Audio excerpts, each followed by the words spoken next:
د هیواد سیاسي مشران له ولسمشر غني نه څه غوښتنه کړې ده؟ راځئ دا ټول مطالب په همدې ویډیو کې راسره تر پای وګورئ تر څو له حقیقتونو خبر شئ. په سلامونو مه هرکلی کوم دوستانو، خدای دې وکړي چې جوړ او روغ اوسئ. پخوانی ولسمشر حامد کرزی د حراست او ثبات شورا مشر عبدالرب رسول صاحب اینوس قانوني او کریم خلیلي په یوه ګډه اعلامیه کې له اشرف غني غوښتې چې نوې ګمارنې دې ودروي. د کرزي له مطبوعاتي دفتره څخه په همدې تړاو خپره شوې خبرپاڼه کې ادعا شوې ده چې د هیواد روانو حالاتو ته په کتو تفاهم ته د رسېدلو هڅې په ښه ډول روانې دي، خو زیاته شوې چې په دې موخه به تفاهم د یوې پایلې ته ورسیږي.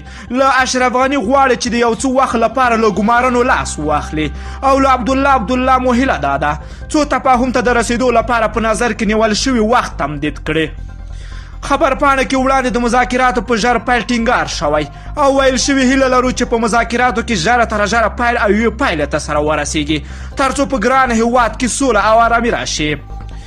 د سیاسي مشرانو داسې مهال پر غني باندې د ګمارنو درولو غږ کوي چې نوموړي د کابینې د تشکیل په موخه ټاکنې روانې ستایلې او تر دې دمه د بهرنیو چارو د اطلاعاتو او کلتور او مالي وزارتونو لپاره وزیران او د ملي امنیت لپاره رئیس او د ځینو ولایتونو لپاره والیان ټاکلي دي.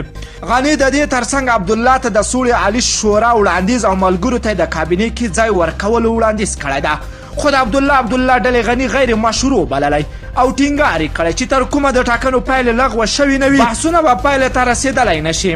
بل لوري ته د امریکا د بهرنیو چارو وزارت بیا ویلي نړیوالې مرستې له یو ټول شموله حکومت سره کیدای شي او که افغان مشران یو ځواب ویونکی حکومت په چوکاټ توافق ته ونه رسیږي نړیوال به مرستو ته زړه ښه نه کړي. دوستانو ستاسو د سیاسي مشرانو دې خبرو ته څه نظر لرئ؟ راځئ خواږه نظرونه په کمنټ کې راسره ولیکئ.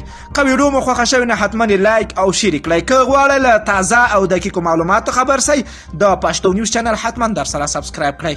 نور مو په پاک رب سپارم، الله مو مل شه، خو وخت درته غواړم.